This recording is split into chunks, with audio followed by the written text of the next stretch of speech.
Émission sur Xavier Dupont de Ligonnès, aujourd'hui avec Gilles Gallou, qui est l'enquêteur, qui aujourd'hui a relancé l'enquête. Il est absolument persuadé que Xavier Dupont de Ligonnès, qui a tué toute sa famille en 2011, est vivant. Et lui, il pense qu'il serait probablement aux États-Unis. La première chose que je peux en dire, c'est que c'est un type très jovial, très social. Finalement, le bon pote. Le mec super sympa. Putain, c'est fou. Qui se fait une soirée cinéma avec sa famille, il sait qu'il va les tuer juste après. Et il appelle sa sœur. Coucou sœurette, on vient d'aller au ciné, tout va bien. Je m'apprête à aller coucher les enfants. Oh la vache, c'est glaçant. On va faire rentrer Anne Tuffigo, qui est médium, qui a dit il y a 2 ans, au jour du tournage... Évidemment vivant. Je pense qu'il est aux États-Unis. Qu'est-ce que toi tu as vu? Qu'est-ce que tu peux en dire? Pour moi, les femmes, il ne les aime pas. Je pense qu'au fond, lui, il aime les hommes. Il avait 2 grands amis. C'était les hommes de sa vie. Quand il parle de péché mortel sur les réseaux sociaux, c'est pas d'avoir décimé toute sa famille. Ce sont ses pensées. Est-ce que tu penses qu'il y a une petite probabilité que ça soit vrai, ça? Je sais qu'il y a une fascination entre 2 hommes qui sont très proches de lui.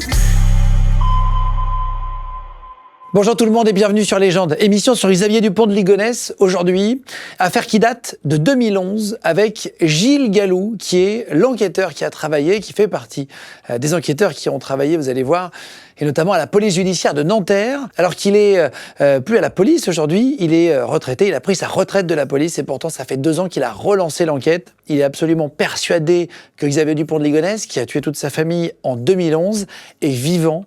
Et lui, il pense qu'il serait probablement aux États-Unis d'après toutes les preuves et d'après toutes les choses et tous les témoignages qu'il a réussi à recueillir depuis. Il va nous raconter toute l'enquête qu'il a faite, comment il a rencontré les meilleurs amis, la famille, les gens qu'il connaissait de près ou de loin et même des concessionnaires, vous allez voir tout autour. Il va nous raconter tous les éléments troublants qu'il a trouvés depuis et on fera venir dans l'émission Anne Tuffigo, qui est médium. On avait fait une émission avec elle, vous êtes quasiment 5 millions à l'avoir vue, fait partie des plus grosses émissions sur notre chaîne YouTube. Anne Tuffigo, qui est médium, qui a dit il y a 2 ans, au jour du tournage, qu'elle le voyait vers le Texas et qu'elle pensait qu'elle était sûre qu'il était vivant et qu'elle le voyait vers le Texas. Depuis, il y a une news qui est sortie avec un shérif du Texas qui a mis une photo de Xavier Dupont de Ligonnès comme quoi il aurait été aperçu au Texas. Du coup, on la fera venir pour essayer de nous donner d'autres informations qu'elle pourrait ressentir. On y croit pas, mais on la fera venir tout à l'heure dans l'émission. En tout cas, juste avant de commencer cette émission spéciale sur Xavier Dupont de Ligonnès, je voulais remercier notre sponsor sur cette vidéo. C'est Tokimo, c'est une plateforme française d'investissement participatif qui va proposer une nouvelle manière d'investir dans l'immobilier.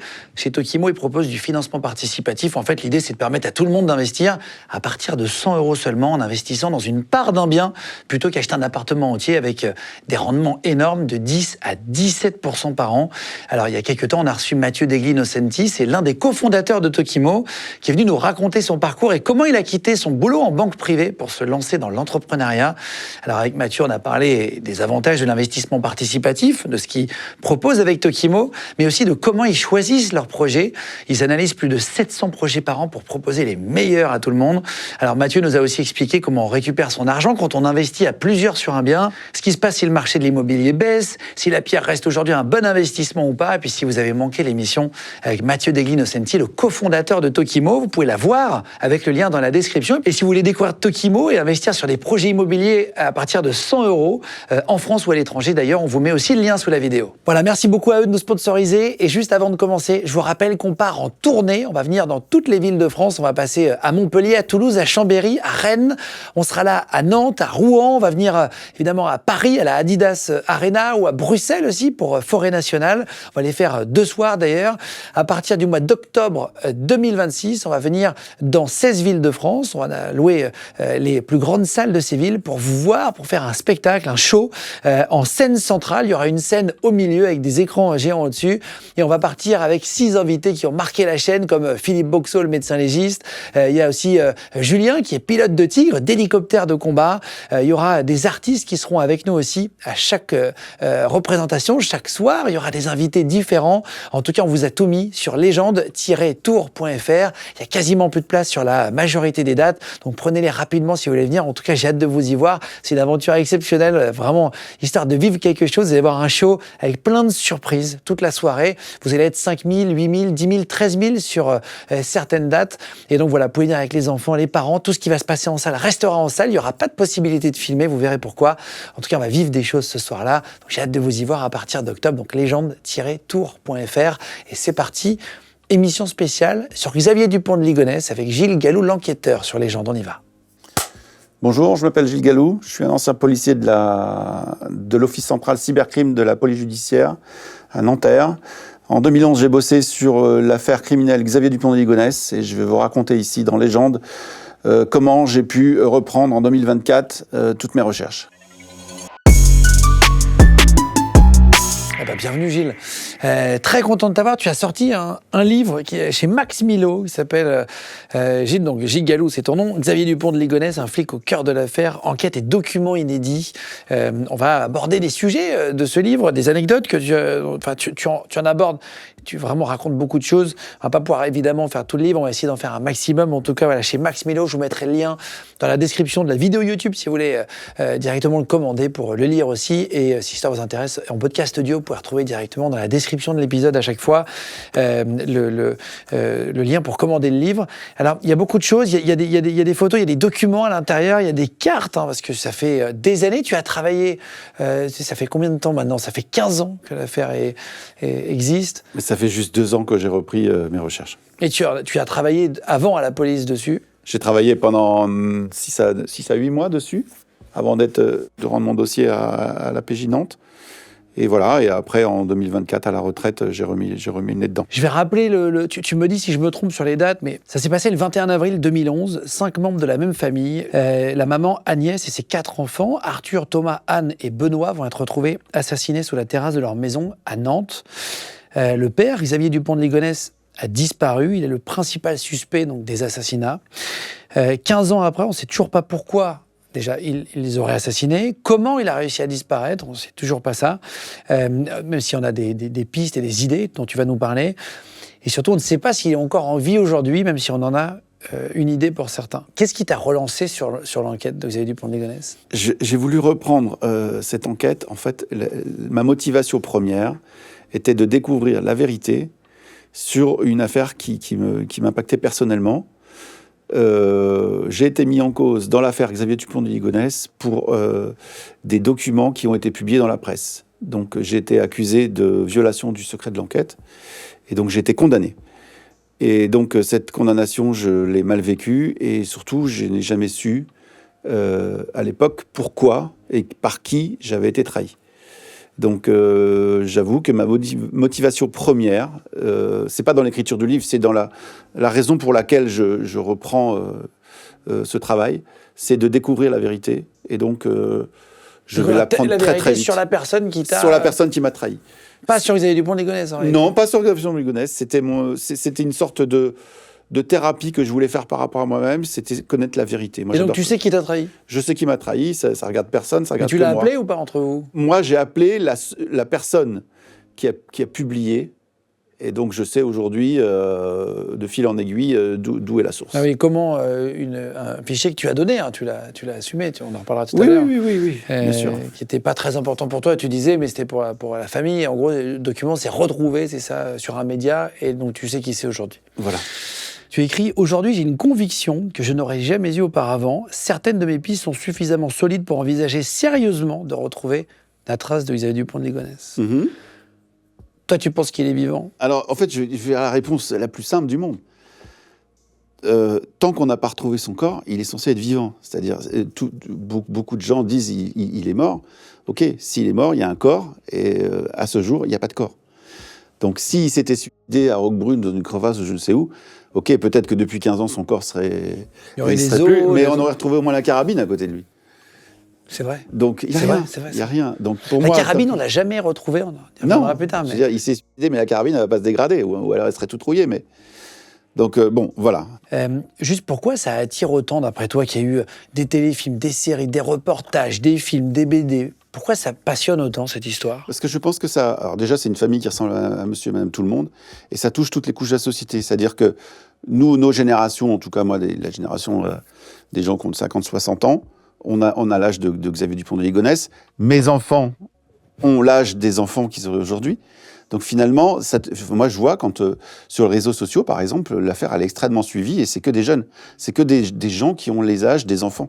Donc finalement, c'est peut-être ça touche toutes les générations depuis l'affaire. Quand on a préparé l'émission avec le livre, avec toi aussi au téléphone pendant des heures, Les équipes ont appris énormément de choses. Moi, quand j'ai lu les fiches et préparé l'interview, j'ai appris beaucoup de choses. Je pense que vous allez en apprendre beaucoup sur l'histoire.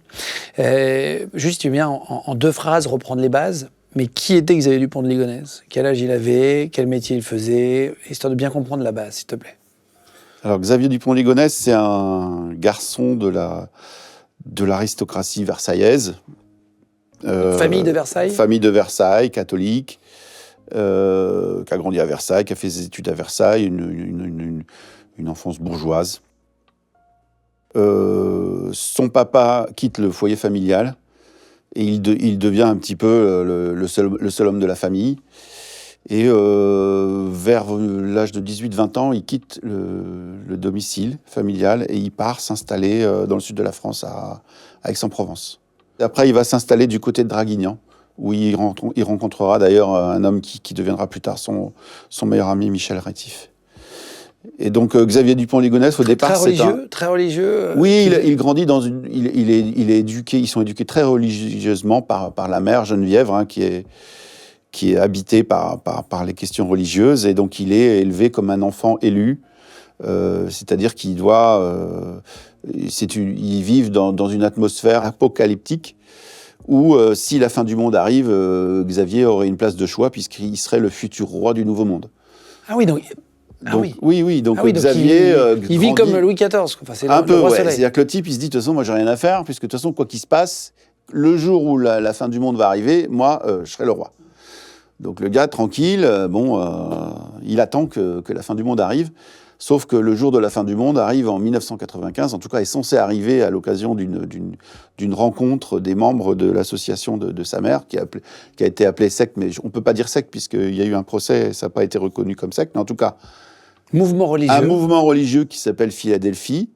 Il y a eu une rencontre entre tous les membres en 1995 et ils ont attendu la fin du monde qui n'est jamais arrivée. Et donc ça fait partie des écrits de Xavier Dupont de Ligonnès, qui est sa première grande désillusion où il se rend compte, malheureusement, qu'il n'est pas l'élu. Et donc, il ne croit plus en Dieu après ou... Voilà. C'est important de comprendre je ne sais pas s'il croit plus en Dieu, il dit qu'il perd la foi, effectivement.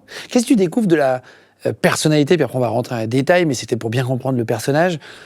Qu'est-ce que tu découvres sur la personnalité de Xavier Dupont de Ligonnès que tu ne connaissais pas avant, avec l'enquête, en enquêtant? Oui. Tu vas revenir dessus, mais toi, tu vois carrément les tickets de caisse, tu sais ce qu'il a mangé même le soir du malheureux, voilà. Tu vas tout savoir, en fait. Qu'est-ce que tu découvres sur sa personnalité? La première chose que je peux en dire, c'est que c'est un type très jovial, très social. Très social. Finalement, le bon pote. Putain, c'est fou. Le bon pote avec qui on va avoir un Ricard au café du coin. Incroyable. Le mec super sympa. Mais pas du tout rigide, pas du tout. Sec. Mais au fil des jours et des semaines, j'ai rencontré aussi des découvertes. Parce qu'en fait, il y a plusieurs... En fait, j'ai découvert que Xavier, il cloisonne.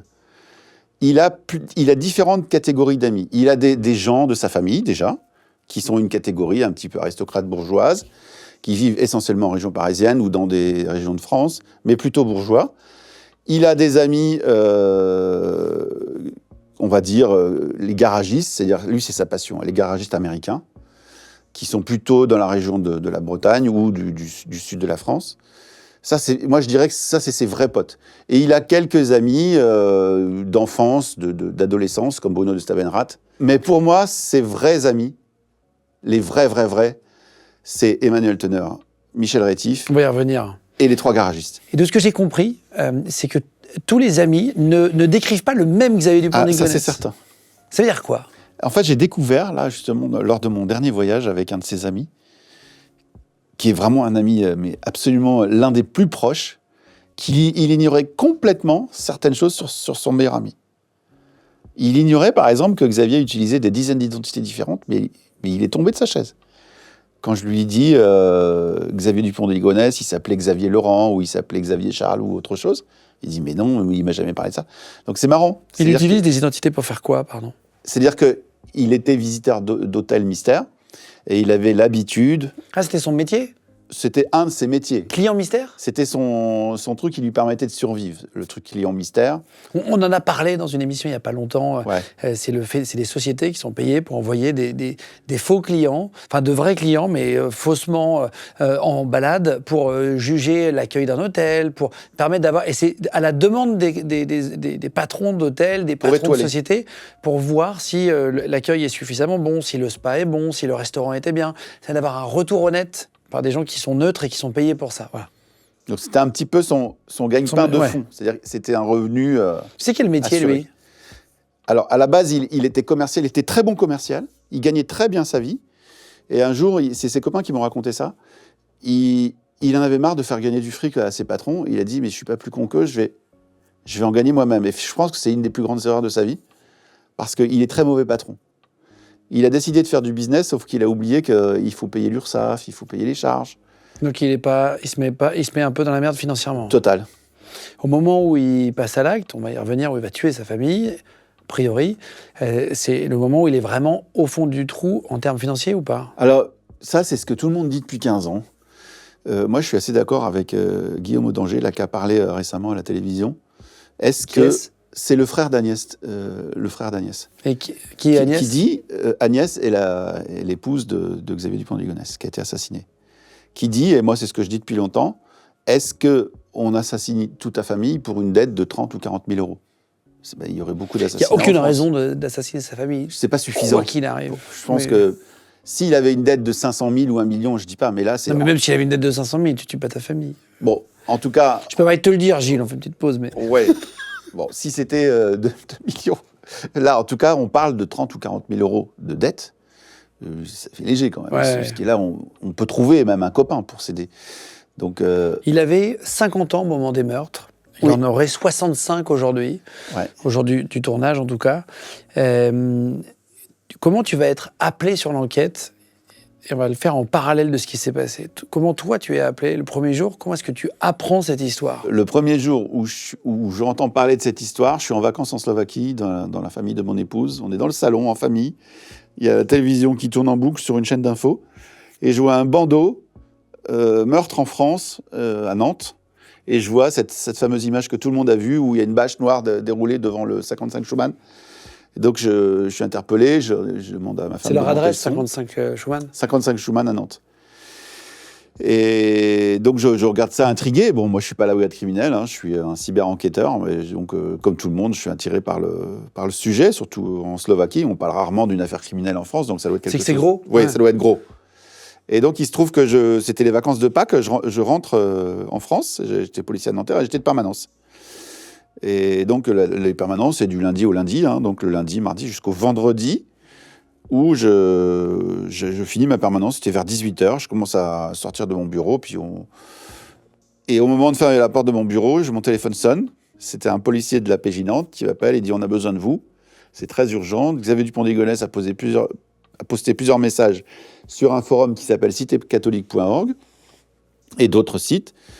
On pense qu'il est possible qu'il va reposter. Il faut absolument le traquer en direct tout le week-end, en tout cas, parce que vous êtes là pour ça, en gros. C'est notre métier. On a besoin de vous, quoi. Et donc, je pose ma sacoche et je ne vais pas sortir de mon bureau pendant 48 heures. Et je vais traquer les données de Xavier Dupont de Ligonnès sur ses réseaux catholiques. Et ce n'était pas une tasse de thé. Pourquoi il postait quoi sur des réseaux catholiques ? Des messages absolument mystiques et incompréhensibles. Après le meurtre. Après les meurtres, oui. Et pendant, et avant. Ça faisait déjà plusieurs années qu'il était habité ou en tout cas dérangé par les questions mystiques. En tout cas, le 8 avril, après les meurtres, il a posté un message qui est pour nous tous incompréhensible. Mais l'idée était que, est-ce que ce message n'attend pas une réponse d'un complice ? Ou est-ce qu'il n'a pas posté un message pour quelqu'un ? En tout cas, quel est le sens de ce message ? Et donc, pendant plusieurs mois, on va surveiller ce forum en attendant... qui reposte quelque chose. Qui reposte ou que quelqu'un réponde. Parce qu'on s'imagine qu'il y a peut-être un code, puisque c'est pas ça. Tu te dis s'il y a... Oui. Non, c'est-à-dire qu'on a vraiment des raisons de le penser, puisque dans toute sa cavale entre Nantes et Roquebrune-sur-Argence, il se connecte tous les jours. pendant quelques secondes pour voir si quelqu'un a répondu. Est-ce que vous voyez sa voiture avec les images de péage?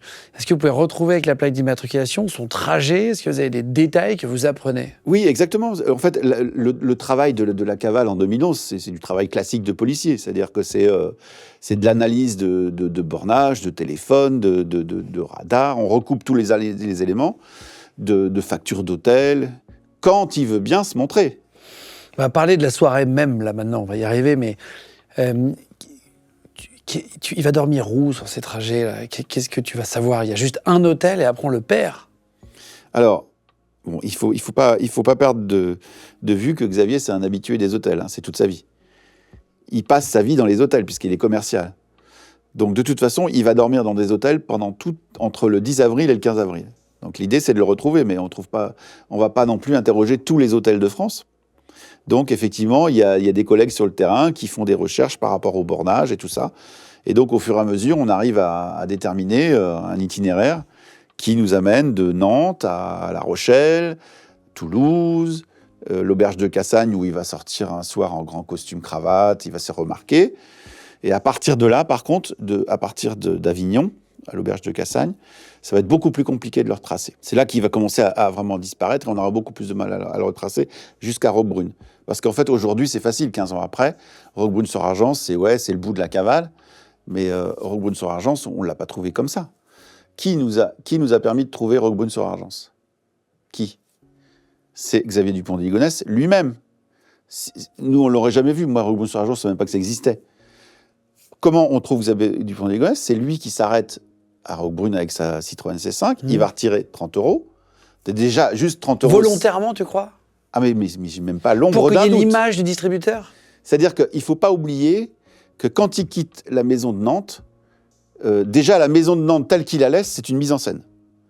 C'est-à-dire les cadres décrochés. On va y arriver dans 2 secondes, on va y arriver à cette soirée-là. Non, mais c'est pour expliquer qu'il y a de la mise en scène. C'est calculé. Bien sûr. Tout est calculé. La maison telle qu'il l'a laissée à Nantes, c'est du calcul. C'est très rare, un meurtre, un crime aussi calculé. Alors moi, je ne suis pas un spécialiste criminel, je ne vais pas vous faire... Mais voilà, moi je sais que la maison de Nantes, elle a été laissée comme une scène spécifique.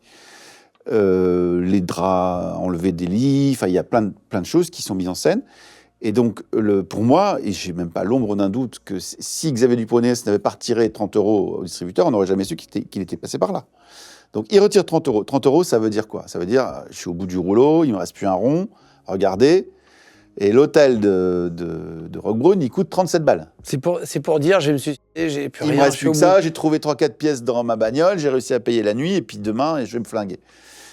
Et d'ailleurs, l'hôtel, parce que nous, finalement, ce jour-là, quand on trouve le distributeur, on ne sait pas qui va à l'hôtel. D'ailleurs, ce soir-là, les policiers, ils font une fiche de recherche nationale en disant Xavier Dupont de Ligonnès est en fuite sur l'autoroute A8 en direction de l'Italie. Il a retiré 30 € au distributeur de Roquebrune-sur-Argence et c'est tout. Donc il y a une fiche de recherche avec une photo de la voiture. Recherchez une Citroën C5 qui roule en direction de l'Italie. Mais on ne sait pas qu'il est à l'hôtel de Roquebrune. Toi, on t'appelle le 29 avril.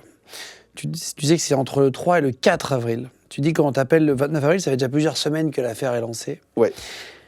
Et en fait, l'affaire, elle commence le 8 avril avec l'école. Ça, c'est le premier signalement de l'affaire. Là, on est du côté de la police pour comprendre les 3 premières dates et ensuite, on va au soir du crime. Qu'est-ce qui se passe le 8 avril? Alors, le 8 avril, il ne se passe rien encore puisque Xavier Dupont de Ligonnès, il est encore dans la maison, il est en train de finir de rédiger ou de mettre dans les enveloppes les lettres qu'il va poster à différentes personnes. Donc, il y a 2 types de lettres. Il y a les lettres qui sont destinées aux proches de la famille, 7 ou 8 lettres. La fameuse lettre qui est connue, qui commence par « Coucou tout le monde », on part aux États-Unis. Et une deuxième lettre qui est destinée aux écoles ou aux gens officiels. Donc déjà, dans les 2 lettres, il y a 2 destinations différentes. Pour les proches, c'est l'Amérique. Pour les écoles ou les choses comme ça, c'est l'Australie. Qui n'est pas du tout la destination. Ah ouais, c'est plus du tout. Donc ça prouve bien qu'il ment. Déjà, dès le départ, il y a 2 destinations différentes. Donc le 8 avril, il ne se passe rien. Il poste les lettres le 9 avril. Et le 10 avril, il quitte Nantes. Et donc là, quand il envoie des lettres à l'école, c'est pour les déscolariser, pour dire on est muté, on arrête l'année scolaire ici, c'est pour les prévenir de l'absence des enfants. Ouais, c'est ça. En C'est gros, ça. ouais, c'est ça. En gros, c'est pour gagner du temps, surtout. À quel moment la police va être appelée? Alors, la police va être appelée de mémoire, vers le 12 avril. Je crois que c'est une voisine ou une dame qui est coiffeuse un peu plus loin, qui s'inquiète de voir les volets fermés. Les volets n'étaient jamais fermés. Et donc, Dans la maison familiale. de la maison familiale du 55 boulevard Schumann. Donc, il y a 3 ou 4 visites par des policiers de la police de Nantes qui ne détectent pas de choses suspectes, si ce n'est qu'ils finissent par comprendre que, vu le désordre qu'il y a dans la maison, que la famille est partie précipitamment. Mais il n'y a pas de traces visibles de sang, De meurtre, pour l'instant. pour l'instant. Il y a dans une des lettres, ce que tu dis qu'il en envoie à la famille, aux amis, dans une des lettres, il y en a une où il explique qu'ils ont dû partir parce qu'il fait partie des services secrets américains. Voilà. Il dit ça à qui? Ça, je l'ai Ça, appris. c'est aux proches. Ça, c'est OK. C'est pas juste on part aux États-Unis, c'est je fais partie des services secrets, je repars aux États-Unis. Il n'y a pas que ça. Qu'est-ce qu'il dit? Il dit, ça c'est hyper intéressant parce que moi c'est ce que j'essaie d'expliquer dans mon livre, parce que les gens ils focalisent justement sur l'histoire de l'agent secret ou sur l'histoire que n'allez surtout pas voir sous la terrasse. Mais la lettre elle fait 4 pages et moi en travaillant sur l'enquête j'ai découvert que Xavier Dupont-Ligonnès c'est un homme qui sait ce qu'il écrit et chaque mot est pesé et il faut bien lire les lettres qu'il écrit mot par mot et dans l'ordre. Et dans cette lettre ça commence par coucou tout le monde. Et dès le début de la lettre, il dit « En 2003, j'ai été mis en relation avec les services secrets par l'agent qui m'a aidé à créer ma société en Floride. » Donc déjà, dans cette phrase-là, il y a énormément d'éléments. Il y a de quoi déjà mettre une équipe d'enquêteurs pour essayer Juste 2003, quelle société? Voilà, donc Société de 2003, quoi? un agent américain. Déjà, il y a plein de trucs. On a déjà une semaine de boulot pour la police. Pourquoi? Personne ne s'est jamais posé ces questions-là. Pourquoi 2003? C'est quoi 2003? 2003, c'est l'année où la famille entière de Dupont-Ligonnès s'est expatriée aux États-Unis. Et Ils sont partis habiter ils sont aux tous partis aux États-Unis. États-Unis Les pour Dupont-Ligonnès. vivre en Floride. Et donc, ça s'est pas bien passé. Personne ne sait ce qui s'est passé. En tout cas, 3 mois plus tard, ils sont rentrés en ayant claqué un fric monstre. Ils sont rentrés à Pornic. Ils sont partis y habiter ou en vacances? Y habiter, Non, hein, 3 mois. ils sont partis pour vivre aux États-Unis. Ah oui, c'est bizarre de rentrer Et 3 donc, mois plus Xavier, dans la ligne suivante, il dit « Vous n'avez quand même pas cru tout ce qu'on vous a raconté à l'époque quand on est rentré, que Agnès... parce qu'en fait, Agnès, elle a dit que... La femme de Xavier Dupont-Ligonnès? La femme de Xavier Dupont-Ligonnès. Vous n'avez quand même pas cru Agnès qui disait qu'on est rentré parce qu'elle ne voulait pas faire vacciner les enfants. » Il parle de ça dans sa lettre alors qu'il vient d'enterrer sa femme et ses gosses. Enfin, c'est quoi le rapport? Donc il y a 2003, il y a le type qui s'appelle Corona qui a créé la société. Il y a plein d'éléments déjà dans les 4 premières lignes de la page. Donc déjà, il y a beaucoup de boulot. Mais nous, à l'époque, les enquêteurs, je ne pense pas qu'ils focalisent sur tous ces détails. Donc si vous prenez cette lettre-là qui s'appelle « Coucou tout le monde », il y a quantité d'informations à vérifier. Le mec, il dit les chiens sont placés chez une famille d'accueil, alors que les chiens, ils ont déjà enterré à côté. Ah, il les a tués aussi, chien. On va y revenir. Ouais. Donc, D'accord. en fait, finalement, l'idée, pour moi, c'est d'essayer de décrypter le vrai du faux, parce que je pense qu'il y a du vrai dans les lettres. Parce qu'il ne ment pas tout le temps, surtout à ses proches. Autant dans les lettres aux gens qui Oui, sont pas pour de cœur, l'école, etc. s'en foutent. Machin, ouais. Mais dans les lettres qui sont adressées aux proches, notamment à Michel Rétif plus tard, on pourra en reparler, il y a du vrai. La découverte des corps. La police va venir donc plusieurs fois. Elle va être appelée par les voisins, Ouais. voisines. Pourquoi les volets fermés, nanana. Mais ils ne trouvent rien. Le 20 avril, qu'est-ce qui va changer? Pourquoi ils vont trouver les corps alors que les autres fois, ils ne les ont pas trouvés? Parce qu'ils vont décider... Bon, déjà, ça commence à... Parce qu'il faut bien expliquer que l'affaire Dupont-Ligonnès, ce n'est pas une affaire de meurtre, c'est une affaire de disparition inquiétante. Sauf qu'au fil des semaines, ça devient de plus en plus inquiétant, ouais. puisque finalement, les lettres commencent à... Les gens s'inquiètent. C'est-à-dire que cette histoire d'agent secret, il n'y a plus personne qui croit à cette histoire. Et donc, ils décident d'envoyer, enfin, au bout de 3 ou 4 visites, une équipe de spécialistes. Et donc, avec le produit là, qui s'appelle le luminol, ou je sais, Le Blue Star. le Blue Star. On l'a testé sur le plateau, ça permet de faire ressortir le sang, un peu fluo avec une lampe à UV, ça permet de le faire ressortir. Donc Même si c'est nettoyé. Voilà. Ces techniciens relèvent plusieurs traces de sang La police scientifique, sur des chaises, sur des pieds de chaise de la cuisine. Pas énormément, hein, c'est-à-dire qu'il n'y a pas du sang pour dire il y a eu un... une tuerie familiale. Voilà, il y a pas une... Mais il y a quelques traces de sang dans la cuisine. Bon. Ça suffit pas forcément à expliquer une tuerie, mais bon, déjà, il y a des choses positives, et sur une serpillière aussi. Mais c'est peut-être pas ça qui va totalement déclencher, c'est le fait que mes collègues reçoivent la réponse à leur réquisition bancaire, où ils reçoivent le relevé de compte d'une des cartes bleues de Xavier Dupont de Ligonnès, où ils découvrent qu'il a acheté, 2 jours avant les meurtres, de la chaux vive, du ciment à prise rapide, une bêche, enfin tout le nécessaire pour pouvoir enterrer un corps. Voilà. Qu'est-ce que c'est que de la chaux? De la chaux, c'est un produit qui permet d'accélérer la décomposition des cadavres, entre autres. D'accord. Oui. C'est une mauvais espèce de signe poudre quand... blanche qui masque les odeurs et qui accélère la décomposition des corps. Une sorte d'acide un peu. Ouais, une sorte d'acide, ouais. Et donc là, il a acheté ça. Dans la tête des enquêteurs, il n'y a plus aucun doute. C'est-à-dire que le matin, quand ils reçoivent ça, j'y étais pas, parce que moi j'étais à Nanterre, mais j'imagine que mes collègues, ils ont tous sauté dans les bagnoles en disant il n'y a plus de doute, on retourne. Et là, si on ne trouve pas, on prend une pelleteuse, quoi. Parce que là, ils ont compris. Et donc, ils vont, d'après ce que j'ai compris, puisque je connais quand même quelques collègues qui m'ont raconté, que là, ils vont évidemment dans le jardin, puisque c'est là que ça se passe. Et c'est là où une de mes collègues remarque, alors sous la terrasse de la maison, qui derrière, donc à côté jardin, il y a une terrasse qui surplombe le jardin d'à peu près 1 mètre 10. Donc mes collègues descendent et il y a une porte au milieu et il y a donc une partie droite, une partie gauche. Et sur la partie gauche, il y a une planche avec un peu de bordel, des paniers de chiens posés dessus, et puis une auge, une gamelle de chien qui permet à la planche d'être légèrement soulevée. C'est-à-dire que la gamelle, en fait, elle est illogiquement placée là. Et la policière trouve ça étrange. Elle se dit, mais comment le chien il peut manger cette gamelle Bon, bref. C'est l'élément déclencheur, elle soulève la planche et elle découvre une dalle de ciment qui est encore un peu humide.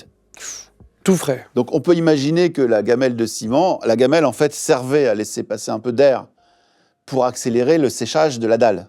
D'accord. Enfin ça c'est mon imagination. Bien sûr. En tout cas, à partir de ce moment-là, un collègue me raconte qu'il y a un collègue qui a pris un bout de bois qui a enfoncé dans la terrasse, dans la terre et que le bout du bâton était blanc. Donc là, il y avait de la chaux au bout. Donc là... il n'y avait pas trop de doute, là. Il se trouve qu'on est le 21 avril et que dans les mêmes secondes, il y a des dizaines et des dizaines de journalistes qui sont réunis dans une salle au tribunal, je crois, avec M. Ronsin, le procureur de l'époque, qui fait une conférence de presse. Sur cette histoire-là? Oui, parce que l'affaire devenait tellement explosive sur cette disparition inquiétante qu'il est obligé de faire une conférence de presse pour en dire... Pour expliquer... Ouais. Et en fait, moi, j'ai encore cette image, parce qu'on peut la regarder aujourd'hui sur YouTube.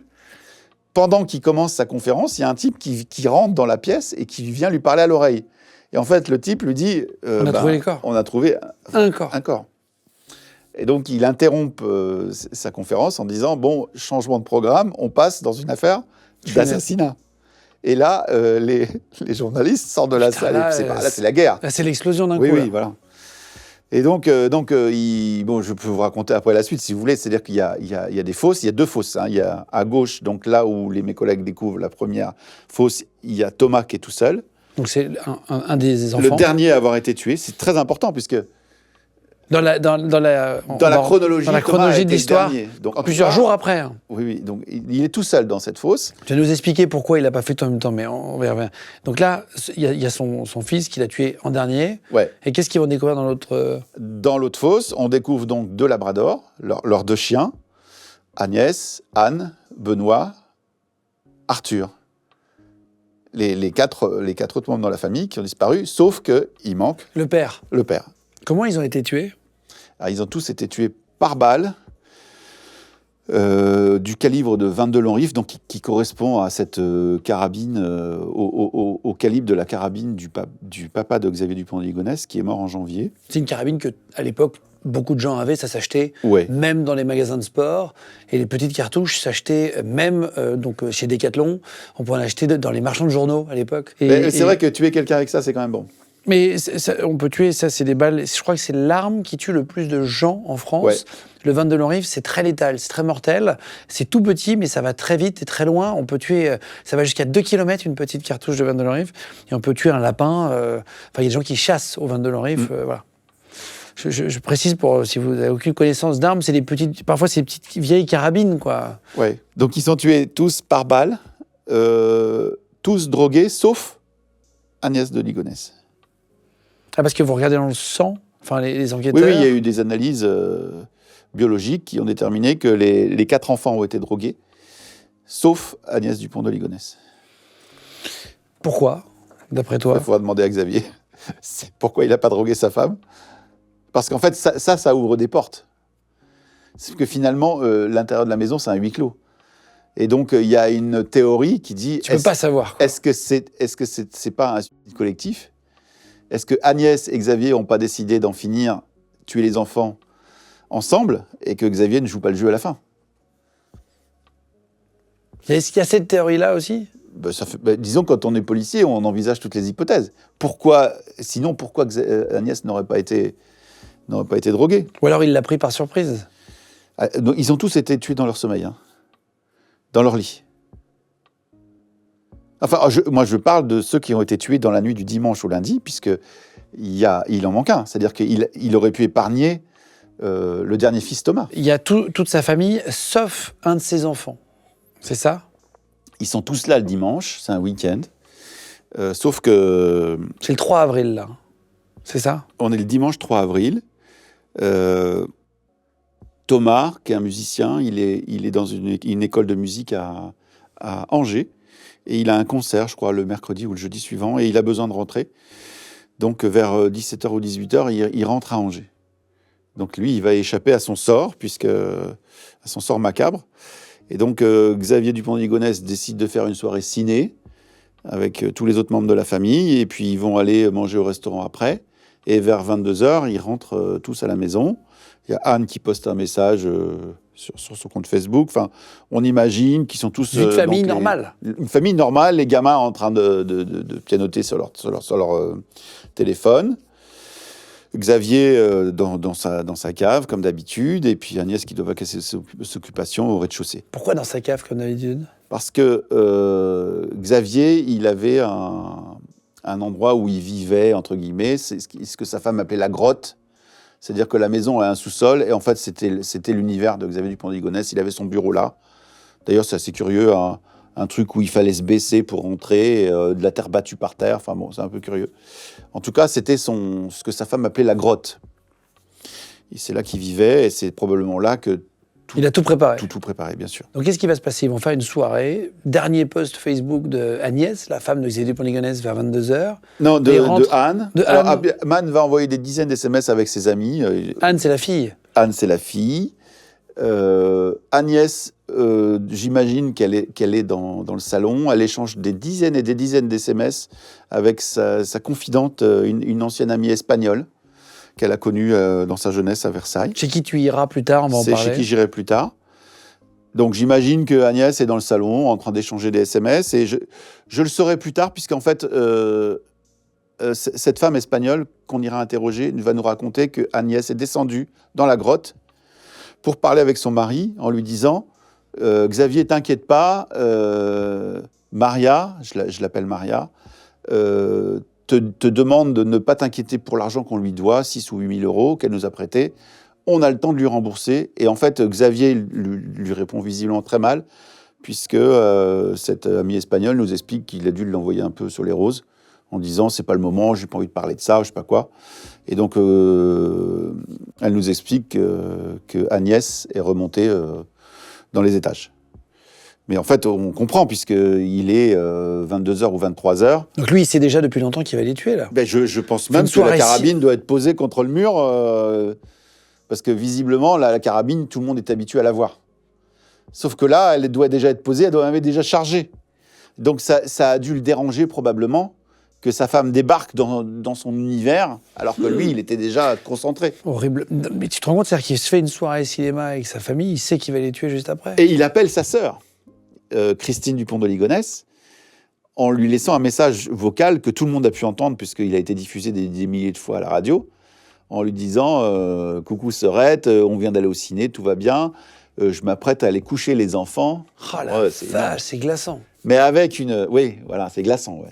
Il faut l'écouter, ce message. Si vous pouvez le diffuser dans votre podcast, c'est extraordinaire. Je vous le fais écouter maintenant. On était à Pinoche en famille et au restaurant ensuite, dimanche soir. Et on rentre juste. Donc, je t'ai envoyé un petit truc pour te demander si c'était trop tard pour le téléphone. Et puis là, je vois que t'es sur ton répondeur. Voilà, je t'embrasse. Si c'est pas trop tard, tu me redites. Tu m'envoies un petit SMS et je te rappelle. Là, je vais aller coucher les enfants, dire bonsoir à tout le monde. À tout de suite, peut-être. Mais donc tu dis, il avait une carabine 22 long rifle. Ouais. Ils ont été tués dans leur sommeil. Oui. Un bruit de carabine, on est allé avec Philippe Boxeau faire un test d'armes sur des mannequins balistiques, donc pour voir ce que ça faisait sur un corps, etc. Avec Philippe Boxeau. Une 22 long rifle, ça claque fort, ça fait du bruit. Comment elles se sont pas réveillées déjà, les autres? Quand t'as une bruit de balle dans la maison, tout le monde est réveillé normalement. Le 12 mars, il a acheté un silencieux. C'est tout. Il avait un silencieux. C'est pour ça que les voisins n'ont pas entendu, etc. non plus? Alors, il y a des témoignages de gens qui ont entendu. Alors, je ne vois pas ce qu'ils ont pu entendre parce qu'il y avait un silencieux. Il faudrait demander à Philippe Boxeau. Moi, j'ai déjà entendu des armes avec silencieux. Franchement, si les voisins ont entendu, c'est pas ça qu'ils ont entendu. Hein, parce qu'une 22 long rifle qui tire au silencieux, ça fait juste un... Ça fait un bruit sec, mais ça claque pas. Et donc là, on est le dimanche au lundi, le 3 au 4, dans la nuit du 3 au 4. On n'a pas trop d'infos. Et donc, il va chercher son fils. Et donc, il fait revenir son fils en faisant croire que sa mère a eu un accident, mais il ne se demande pas où sont ses frères et sœurs.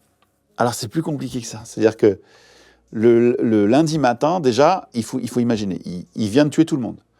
Mais il continue à les faire vivre. Donc, il dispose probablement tous les téléphones sur son bureau, et il envoie des SMS et des messages entre les téléphones. Oh là là! Il fait vivre les gens qui sont déjà morts. Mais quel enfer! Ouais. Et, il leur envoie quoi? J'arrive, je vais là-bas. Des conneries. Et donc, pendant plusieurs jours. Hein. Et il envoie des messages à l'école, au machin, et mon fils est malade, et nanana. Et le gamin, pendant ce temps-là, Thomas, il est à Angers, il sait rien. Le soir, alors bon, déjà le lundi, il y a toute la journée, il faut s'occuper des cadavres, parce qu'il fait très chaud. Ce jour-là, il fait très chaud. Moi, j'ai regardé la météo. C'est sordide de chez sordide, cette anecdote. Vont se putréfier. Donc, il faut s'en occuper rapidement. Pour pas que, aussi, s'il fait venir son fils, qu'il voit sa famille. Donc il y a ça. Et le fils, il va rentrer 2 jours après. Hein. Oh. Donc, il y a du travail dans la maison, parce qu'il y a 4 corps. Ils sont 5 en tout. Donc, il y a 4 corps, il faut s'en occuper. Donc, et puis, en plus, il faut creuser.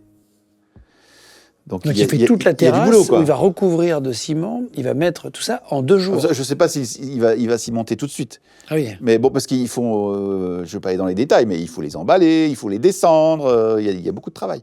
Et d'ailleurs, le mardi matin, il va se rendre compte que ça doit être très lourd, et il sort acheter un diable. Mais pas n'importe quel diable, un diable avec incurvé dans lequel on est sûr que ça ne va pas basculer à droite ou à gauche. C'est parce que un diable, des fois, c'est droit. Un diable, c'est un objet avec 2 roues, une sorte de chariot pour soulever des meubles, sur un frigo, par exemple, on met le diable dessous et on lève comme ça. Donc là, le diable, il est vraiment adapté. Là, pour le coup, on met un sac de grains dedans. Ça, comment tu sais qu'il a acheté un diable? Parce qu'on a les traces d'achat. Les tickets de magasins de Castorama. Et puis le diable, en plus, il est posé sous la terrasse. Ah, il l'a laissé. Ah oui, oui. Ouais, c'est énorme. Il est resté à côté de la gamelle du chien. C'est énorme. Putain, mais on le sait qu'après, ça. Et tu dis, ça pourrait être un film de cinéma, juste la soirée avec Thomas. Donc, qu'est-ce qui va se passer ce soir-là? Alors, ce soir-là, il est extraordinaire.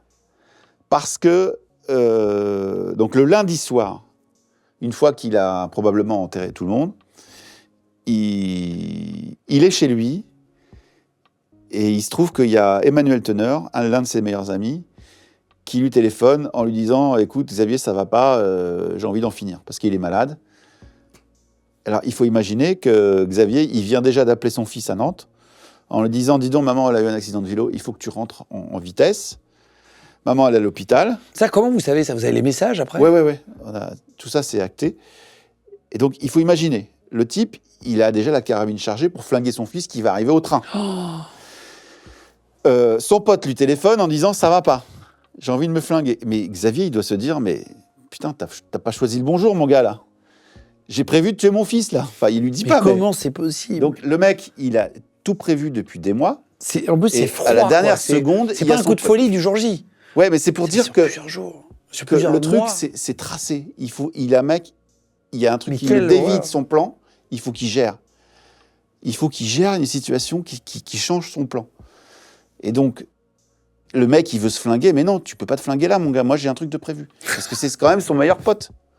Donc, je sais pas, tu ferais quoi si ton pote t'appelle à 10h, à 22h pour se... Il habite à 500 mètres de chez toi. Tu sautes dans ta bagnole, tu vas chez lui. Non, le mec, il lui dit, il lui dit pas tu me fais chier, mais il envoie un mail à 4 potes qui habitent à 400 bornes de là en disant ouais, Emmanuel va pas bien, occupez-vous de lui. Et lui, il sort de chez lui, il va au Shopee du coin, il s'achète une entrecôte, une nuit Saint-Georges. Ah, il a tous les détails, le ticket. Ouais, le ticket. Et donc, le mec, il se fait. Il s'achète. Attends, mais c'est quoi ce. Donc, il se fait un petit repas. Donc là, il n'achète pas pour 4 personnes. Il achète pour une personne. Alors qu'il sait que son fils arrive. Ouais, non, mais je veux dire, parce qu'il y a des gens qui pourraient dire, mais ici, parce qu'il y a des gens qui disent qu'ils sont encore vivants, tous. Ah oui, oui. Sauf que là, la liste de courses, bah, c'est un beefsteak, c'est pas 4. Il s'achète quoi? Un beefsteak et quoi? Ouais, une entrecôte, je crois, du Roquefort, une bouteille de nuit Saint-Georges. Bouteille de rouge, quoi. Mais pas n'importe quel rouge. Une très bonne bouteille de rouge. Mais il a encore faim pour avoir tout ça. Tu vois ce que je veux dire? Il y a de l'appétit. Non, mais t'imagines moi, je suis pas psychiatre. Oh non, mais il n'y a pas besoin des psychiatres pour dire que c'est pas normal. Normalement, quand déjà t'as le moindre emmerde dans la vie, t'as plus faim, Voilà. ou le moindre stress. Ça Donc le gars, il mange, tout en envoyant des mails aux autres, en gérant le truc, là, en gérant le copain qui va pas bien. Et son fils n'était toujours pas arrivé, là. Non. Et donc vers 11h, il sort, il va le chercher, il rentre, il doit l'asseoir dans le canapé, dans le salon, et il met Midnight Express, et puis il doit lui apporter une petite tisane pour bien dormir. Avec un médicament qui va l'endormir. Voilà. Et donc... Mais c'est inimaginable dans pour la un nuit, enfant de se dire que son père va te droguer. T'imagines? Ah, mais la bienveillance. Et là, je sais Tiens, qu'après mon fils, l'émission, bonne ce qui est nuit. horrible, c'est que dès que vous allez être avec quelqu'un qui vous sert une tisane, vous allez le regarder. C'est clair, c'est clair. Tu vois ce que je veux dire? Après, Ouais, c'est un truc de dingue. Ça va nous rendre parano, cette histoire. Mais 2 ou 3 jours avant les meurtres, il dit... Enfin, il a une information qu'en gros, il va les tuer ce week-end. C'est ce que j'appelle l'élément déclencheur. Qui a une information? Lui, Ligonès. Il se passe un truc dans les jours qui précèdent où il envoie un message à quelqu'un en disant « J'attends la confirmation, mais je vais partir aux States. » Et donc, cette nuit-là, il envoie un mail à quelqu'un en disant « Ça y est, j'ai eu la confirmation, je pars aux States. » Il est 2h du matin, Thomas est mort. Donc là, on a vraiment la Mais fin c'est du à film. qui qu'il écrit ça? À une femme, notamment pour le premier mail, et à un mec dans la nuit du truc. Vous n'avez pas enquêté auprès de ces gens? Bah, moi, j'étais ils ont tous été entendus, ces gens-là. Et donc il va tuer son fils le lendemain, avant 2h du matin probablement, avant d'envoyer ce mail en disant « Ça y est, je pars aux États-Unis ». Voilà, et donc à 2h du matin, il envoie ce mail en disant « Ça y est, j'ai la confirmation que je pars ». Et à 3h du matin, il sort de chez lui, il va retirer 300 balles au distributeur du coin, alors qu'il y a des prostituées qui arpentent le trottoir tous les jours, puisqu'on le sait qu'il y a des prostituées. Et est-ce que les prostituées ont un jour été entendues? Je ne sais pas. Mais moi, j'ai fait des années de police à la BAC. Et je pense que quand on est à la BAC, on connaît ses clientes, en tout cas ses prostituées. Moi, j'aurais bien aimé avoir les auditions des prostituées pour savoir si elles ont vu Xavier Dupont de Ligonnès sortir et comment il était, quoi, tout seul ou pas. Est-ce qu'on a retrouvé les portables de la famille? Aucun. On n'a retrouvé aucun appareil électronique. Même pas dans la terrasse, avec les corps? Non. Avec les corps, on n'a retrouvé que des objets religieux. C'est-à-dire qu'il a enterré religieusement, on va dire, tous les membres de sa famille, avec un petit objet, un crucifix, un truc dans la main ou sur le corps. Mais il croit qu'il va aller au paradis Il y a même eu des petites bougies retrouvées, donc je sais pas, j'imagine qu'il a fait une cérémonie religieuse. Il y a vous savez, les petites bougies, les chauffe-plats, là. Ouais. Il y a des petites bougies chauffe-plats retrouvées, donc j'arrivais presque à imaginer que le mec, il s'est mis à genoux faire une prière pour dire j'espère que vous aurez une bonne place à côté de vous, mon Dieu. Je sais pas, Il aurait emprunté de l'argent à sa maîtresse. Il aurait eu une maîtresse, Xavier Dupont de Ligonnès, une femme nommée Catherine, qui est un ancien amour de jeunesse. On a retrouvé une lettre qui lui a été envoyée en janvier 2010, donc à peu près 1 an et 3 mois avant. Qu'est-ce qu'elle dit, cette lettre? Déjà, là, en janvier 2010, ça part déjà en cacahuète, le couple, parce qu'il l'a retrouvé en 2009. Et il lui a demandé de l'argent, sauf qu'elle n'est pas fofolle. La dame, elle lui a fait signer une reconnaissance de dette en lui disant, début juillet 2010, il faut que tout soit remboursé, les 50 000. Sauf que lui, il s'imagine quand même que par amour, comme la femme, elle a pas de problème d'argent, elle va passer l'éponge. Sauf qu'elle elle n'a pas envie de passer l'éponge et donc elle commence à lui réclamer le pognon. Et d'où la première lettre en janvier 2010. Et il a le toupet de lui redemander encore une rallonge de 25 000 en plus. Non, mais bon, bref. Donc cette lettre, elle est intitulée Ma Catherine. Mais alors là, c'est hyper intéressant cette lettre parce qu'il y a tout un truc. Parce que cette lettre, c'est presque qu'il faudrait la faire encadrer pour la faire parce qu'il y a tellement d'éléments à l'intérieur pour la compréhension de l'enquête et même pour compréhension générale de toute l'affaire. Parce qu'il explique clairement qu'il va finir par flinguer tout le monde ou se flinguer lui-même. C'est une sorte de chantage. Ouais, tu comprends, non, ça va plus, je suis au bout du rouleau. Une sorte de chantage au suicide. Mais oui. Donc, et il explique qu'en fait, en gros, je suis au bout du rouleau, il faut que tu me donnes de l'argent, non. Je t'aime ma chérie, je n'aime que toi, je n'aime pas ma femme, enfin, un truc de dingue. Et cette lettre, comme par hasard, il va tout faire pour que nous, les policiers, on la trouve. C'est-à-dire que quand il va... Là, il faut bien suivre parce que c'est complexe. Mais c'est complexe comme Ligonnès l'est. C'est que il faut imaginer qu'il a toutes ces données qui sont hébergées dans le cloud dans son serveur. Et c'est pas rangé dans un dossier mes documents. Hein. Il y en a dans Windows System 32, dans les trucs où on va jamais. Dans tous les fichiers système, il y a les photos de ses gamins, des photos de vacances, il y en a dans tous les sens. Mais jamais dans mes images. Toujours des trucs planqués. Et depuis des années. Hein. Et donc, il y a la lettre de Ma Catherine, il y a des photos secrètes de ça. En fait, il planquait ces données. Et quand il décide de tuer tout le monde, il décide d'offrir un cadeau à un de ses meilleurs ennemis, un ancien collègue qui a monté un business contre lui. Il l'appelle et lui dit, il s'appelle Christian, il est mort, je vais te faire un beau cadeau, je te donne toutes mes sociétés, gratos, tous mes sites web. Donc il fait le nettoyage de ces sites et il lui envoie un lien pour tout télécharger. Et quand il est à l'hôtel de Roquebrune-sur-Argence, il envoie un mail au mec en disant... Le mail, il est écrit par les agents secrets qui l'exfiltrent. Ah, il fait croire ça. Il fait croire ça. Monsieur, vous avez fait une grosse bêtise, vous avez vu un fichier que vous n'auriez pas dû voir. Ce fichier, il est rangé dans le dossier sous machin. C'est vraiment, si on était... Enfin bon. C'est un peu grotesque. Mais c'est énorme. Il est en train de lui dire, t'aurais pas dû voir la lettre à Ma Catherine. Ouais. Et moi, d'ailleurs, quand je suis policier à l'époque, en 2011, c'est le premier document qui m'arrive entre les mains. Parce que c'est l'un des premiers mecs que je contacte. Et il me dit, vous vous rendez compte, j'ai trouvé une lettre dans le serveur de Ligonnès. Envoyez-la moi. Donc c'est la lettre à Ma Catherine. Donc, mais c'est énorme. Donc il se fait passer pour les agents secrets en disant, regardez, vous n'auriez pas dû faire ça. C'est un peu gros, mais ça passe. Mais ça passe, le type y croit. Il y a des gens de sa famille qui ont cru à cette théorie. Est-ce que toi, tu y as cru, jamais l'ombre d'une seconde? J'ai jamais cru, mais moi, à l'époque, j'étais focalisé dans mes recherches sur la cavale et sur les trucs mystiques. J'avais autre chose à faire. Aujourd'hui, j'ai dézoomé. Sa famille y a cru?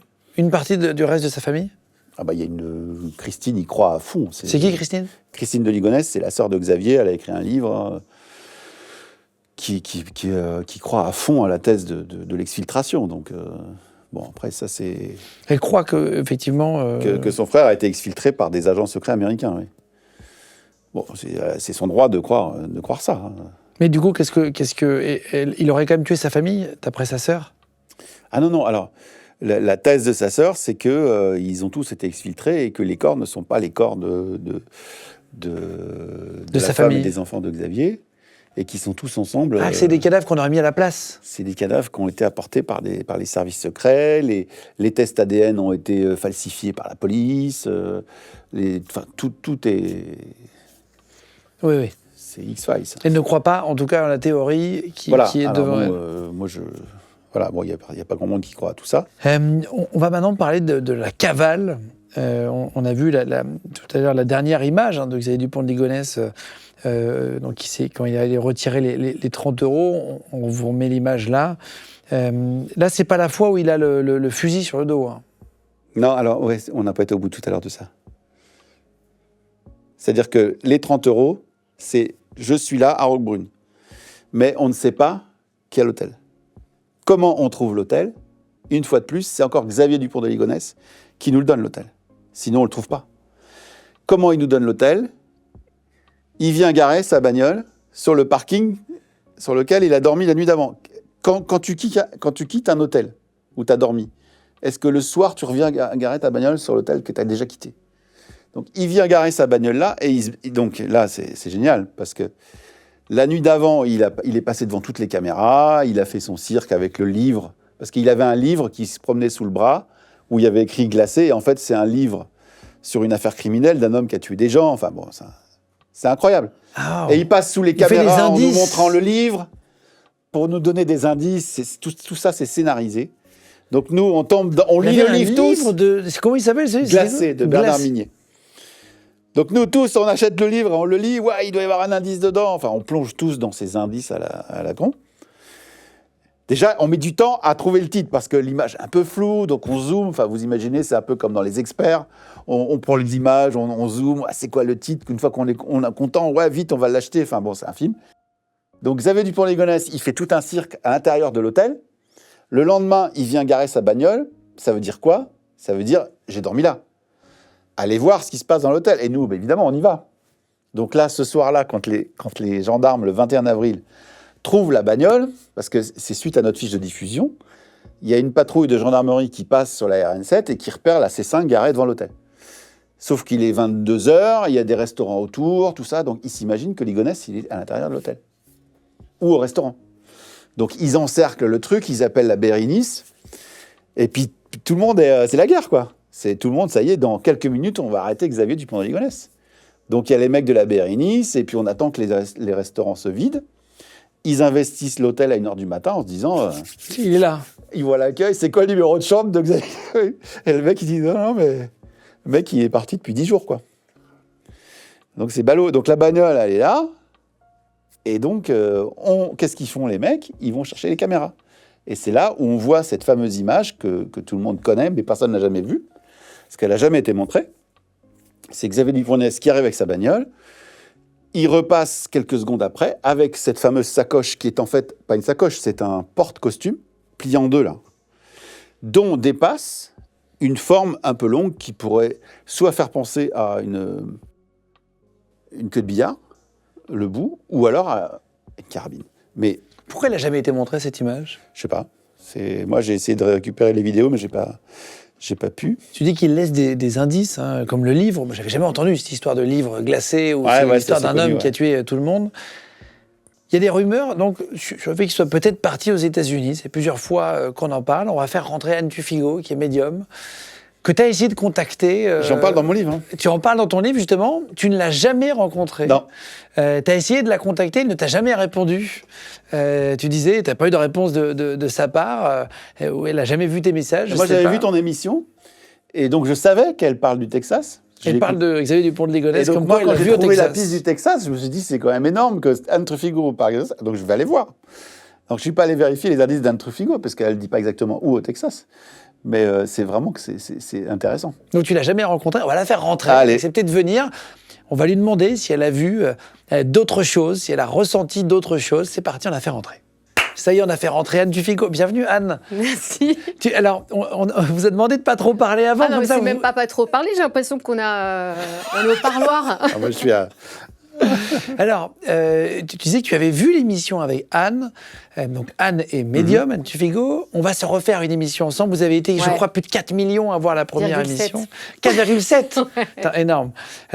Tu avais été bluffante, il faut le dire aussi, dans l'émission. Moi, j'avais été décriée, mais j'ai joué le jeu de donner mes ressentis et mes prédictions quand tu m'as posé la question. Anne a 3 ans d'attente pour des consultations Oui, on va le dire tout de suite. privées.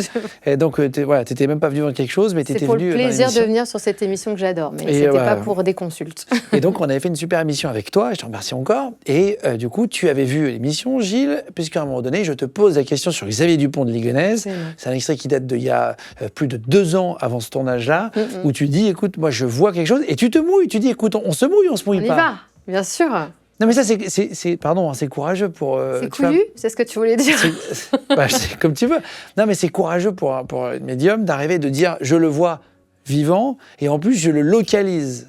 dans mes consultations, j'ai des familles qui viennent, évidemment, de façon moins médiatique que cette affaire qui a marqué la France entière, mais des disparitions inquiétantes, des familles qui veulent savoir ce qui est arrivé à leurs proches. Donc déjà, avec eux, je me mouille, puisqu'il faut des indices. Alors évidemment, une affaire comme Dupont de Ligonnès, je l'avais déjà, moi, travaillé toute seule. Oui, t'avais dit, bien sûr. Le matin, on me maquille, en fait. C'est mon rituel. Tous les matins, j'écoute un podcast d'une émission et d'une enquête criminelle. Et je laisse les intuitions venir à moi.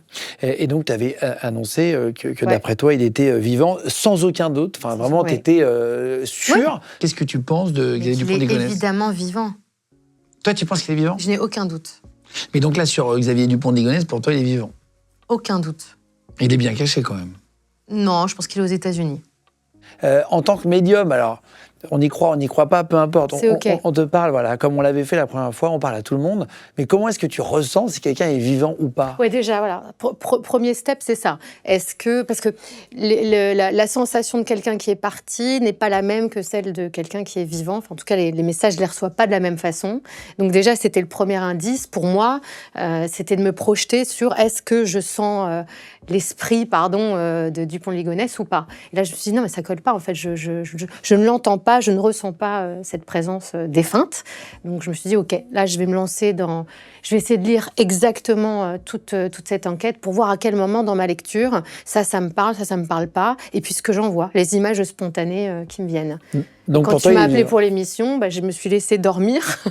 Et je me suis dit, en fait, il faut jamais... Et c'est là où c'est compliqué dans une enquête populaire, parce qu'il ne faut pas tomber dans les poncifs des croyances populaires. Il faut juste se dire qu'est-ce que moi, je ressens, sans écouter le côté intellectuel, juste le côté intuitif. T'as dû halluciner quand, quelques années, donc 2 ans après, tu vois le shérif du Texas qui dit il aurait été aperçu il y a 5 ans ici, est-ce que vous l'auriez retrouvé ? Non, mais avant ça, je suis sur mon lit d'hôpital. Je vois entre 2 pauses là, de morphine, je vois le... Toi, tu étais à l'hôpital, tu sais ? Ouais, voilà, j'étais hospitalisée pendant que je vois sur les différents médias les interviews de Gilles. Et là, je me dis, enfin, il y a Avant que je parte aux États-Unis. Ouais. Ah, c'est intéressant. Ouais. Enfin, il y a quand même quelqu'un qui, pas qui a bon dans mon sens, mais qui est sur une piste semblable. C'est pas à cause du podcast que je suis allé aux États-Unis. Tu es parti, toi, aux États-Unis pour un tournage de documentaire dont on peut pas trop parler parce qu'il n'est pas encore sorti. C'est pour ça que tu y es parti, pour expliquer. Donc toi, tu avais vu par contre l'interview avec Anne, à l'époque, Gilles, où elle parle de Xavier Dupont de Ligonnès. Tu as eu cet extrait, en tout cas. Qu'est-ce que tu t'es dit à ce moment-là ? Alors, moi, je n'avais pas encore cette piste concrète sur le Texas. C'est qu'après, évidemment, je fais la relation, puisque je me dis, c'est quand même incroyable qu'il y ait Anne qui parle de ça, alors que moi aussi, je trouve une piste au Texas. Mais ça ne va pas au-delà de ça. De toute façon, moi, je n'ai pas de preuves. Donc, en plus, je ne suis pas encore parti. Mais effectivement, si j'avais ramené Xavier, alors là, ce serait encore plus énorme. Quand tu as vu l'histoire, on a vu l'extrait tourné partout, tu as eu des messages des gens suite à cette vidéo où tu annonces le Texas 2 ans avant le shérif. Je me suis fait huer. Je crois que j'ai eu plus de haters que... Pourquoi ? Oui, parce que c'est une affaire où tout le monde a donné son avis, en fait. Donc, oui, mais qu'est-ce qu'elle raconte, celle-là D'ailleurs, je fais aussi un petit clin d'œil à tous ceux qui ont suivi pour le Bitcoin. On est toujours dans la merde, les gars. Voilà, je voulais le dire. T'avais dit quoi sur le Bitcoin ? Que ça allait s'effondrer. C'est vrai ? Moi, je parierais pas 10 balles là-dessus. Et alors là, j'ai eu tous les traders et tous ceux qui avaient placé leurs économies dans le Bitcoin, ce qui m'appelait. Mais vous pensez vraiment ? Qu'est-ce que je dois faire ? Est-ce que je dois retourner au Crédit Agricole ? En tout cas, aujourd'hui, le tournage, c'est très bas. Oui. Après, c'est des cycles, certains disent. Donc, moi, je ne suis pas un spécialiste. Mais, on est OK. En tout cas, aujourd'hui, le tournage, c'est pas très... Aujourd'hui, c'est pas terrible. Qu'est-ce que tu pourrais dire de plus sur Xavier Dupont de Ligonnès? Alors, maintenant, tu vas être beaucoup plus écouté attentivement. Évidemment. Maintenant que la première fois, tu as annoncé. Qu'est-ce que... Je ne sais pas comment tu dis. Est-ce que tu t'es concentré avant de venir? Tu t'es replongé un peu dans le dossier. Je vais te dire un truc juste avant. C'est que la plupart des gens à qui je parle de cette émission, j'ai dit tiens, on va recevoir Gilles, qui était enquêteur dessus, qui enquête encore sur les Dupont de Ligonnès. Tout le monde me dit putain, mais j'espère qu'on va le retrouver avant de mourir. Avant que je sois mort. Tout le monde me dit, avant que je meure, je voudrais savoir où il est. Je voudrais savoir qui a tué Émile. Tu vois, c'est des trucs... Et le petit Grégory. C'est des trucs qui nous ont suivis toute notre vie, exactement. Dont on n'a jamais eu vraiment le fin mot de l'histoire. Enfin, Émile, c'est beaucoup plus récent. Mais quand même, ça fait des années, on a envie de savoir qui a fait ça. Ouais. Bah, Ah non, le peuple. Hein. Enfin, Oui, mais la famille ils Oui. aiment savoir. Il y a le frère qui a parlé il y a quelques jours. Qu'est-ce que toi tu as vu? Qu'est-ce que tu peux en dire? Est-ce que d'après Mon toi, il est toujours ressenti? vivant là, Oui. aujourd'hui? Oui. Oui. Tu je le ne vois doute toujours aux pas. États-Unis, toi? Je le vois toujours aux États-Unis. Je vais rajouter que dans un premier temps, il a été, parce que je le vois dans une ferme, dans quelque chose, dans une propriété en fait, où dans un premier temps, il a dû ou se faire héberger. Alors, on est OK en plus qu'il n'avait quasiment pas d'accent français du pont de Ligonnès. Donc, d'aucuns disaient, Ah bon? ses amis disaient qu'en fait, il pouvait se fondre dans la masse. On pensait que c'était un Américain tellement... Il était bon en anglais. il était très bon en anglais. Voilà, parce que c'est une chose que de parler anglais, mais sans accent français. Et pour moi, il a été d'abord, dans un premier temps, comme un QG. Tu sais, quand on fait un peu proposer ses services, de faire des menus travaux, etc. Et je pense qu'il y a aussi dans cette affaire une certaine Betty, Elisabeth, alors je le dis pour Gilles, on ne sait pas. Tu sors un prénom? Oui, si oui. tu veux. Alors qu'on appelait Betty, et qui a dû l'aider. Alors, est-ce qu'il lui a fait son numéro pas de charme, mais en tout cas, c'était un homme très sociable, encore en France, du pont de Ligonnès. C'était le commercial avec le grand smile, alors que c'est un homme machiavélique et très, très organisé. Donc, il a dû être là-bas. Cette Betty, elle est décédée pour moi, c'est sûr, parce que je l'entends me dire ça. Et Il l'a pas tué quand même. Non, ouais, j'étais sûre qu'on allait me poser la question. Ben Ouais, oui. c'est vrai. Non, il l'a pas tué parce que son but pour arriver là-bas, c'était de retourner à sa première passion, les bagnoles, les voitures. Et je pense qu'il a eu certainement un complice pour essayer sur place de retravailler dans une concession, parce qu'on sait que dans les premières années de sa vie, du pont de Ligonnès, pour se faire de l'argent, parce que l'argent est le moteur de sa vie à cet homme-là, l'argent qu'il n'a pas été capable de gérer d'ailleurs, il faisait importer des bagnoles, des grosses voitures américaines, je regarde Gilles en disant cela, et du coup il se faisait de l'argent comme ça avec la marge. Et ben là, je pense qu'il est retourné à sa première passion, et ce qui lui permettait de faire de l'argent, c'est des voitures aux États-Unis et près du Texas. Il a 65 ans Ouais, aujourd'hui. J'ai demandé à ChatGPT aujourd'hui quel âge il aurait. Est-ce que tu le vois? 9 janvier 61. Ouais, exactement. Est-ce que tu le vois en couple? Est-ce que tu le vois accompagné ou est-ce que tu le vois seul aujourd'hui? Pour moi, il n'a, alors évidemment, il est très catholique. À un moment donné, il parle sur les forums de péché mortel. Il fait des recherches sur qu'est-ce que veut dire le péché mortel. Pour moi, les femmes, il ne les aime pas. Je pense que au fond, lui, il aime les hommes. Il avait deux grands amis, Emmanuel Tourneur et Michel Rétif. Et pour moi, c'était les hommes de sa vie, pour le coup, au sens propre comme au sens figuré. Donc je pense qu'il est avec une femme, mais pour faire encore la même histoire de middle class là-bas, pour s'inventer une vie un peu plus, un peu plus puritaine. D'autant qu'au Texas, ils sont hyper puritains. Il est hors de question de valider l'homosexualité, ou en tout cas... Toi, tu le vois homosexuel? En tout cas, refoulé. Refoulé. Parce que pour moi, il s'est pas quand il parle de péché mortel sur les réseaux sociaux, c'est pas d'avoir décimé toute sa famille. Ce sont ses pensées, pour moi. C'est surprenant. Qu'est-ce que toi, tu en penses? Est-ce que tu penses qu'il y a une petite probabilité que ça soit vrai, ça? Oui, alors les plans à trois sont assez connus. Tout le monde en a parlé dans Society, dans la presse. L'histoire, c'est Xavier qui a découvert que Agnès avait une aventure avec Michel Rétif. Il a trouvé ça dans l'ordinateur à Nantes, là, dans la maison. Il découvre quoi, des messages? Ouais, il a découvert des échanges entre Michel Rétif et Agnès. Entre donc, son meilleur ami. son meilleur ami, Michel Rétif, effectivement. Et donc, il a l'idée, je crois, pour la punir, de dire, puisque vous avez des aventures, on va faire ça à trois. Donc, ils ont réservé une chambre d'hôtel. Et si je me souviens bien, ils ont eu des ébats à trois filmés. Et pour la petite histoire... Ils ont été filmés, en plus. Ouais, ils ont filmé ça, ouais. Et donc, ça a été répété plusieurs fois dans des hôtels de la région nantaise. Et je crois même, pour la petite histoire, que je crois que Arthur a dû tomber... Le fils? Arthur, le fils d'Agnès, qui n'est pas le fils de Xavier, que Xavier a reconnu. Je crois qu'il a dû tomber accidentellement sur cette vidéo, donc ça a dû créer drôle d'histoire dans la maison, enfin bref. Après, sur les ressentis de Dan, en ce qui concerne l'homosexualité, alors effectivement, on a toujours su que Emmanuel Teneur était probablement très amoureux de Xavier, puisqu'il l'a suivi toute sa vie. Hein. Emmanuel Teneur, Xavier déménage Son à meilleur ami. Draguignan. Son meilleur... Mais qui était en couple? Non. Emmanuel Teneur, c'est un homme qui a toujours été amoureux de Xavier. Bon, lui, il est homosexuel.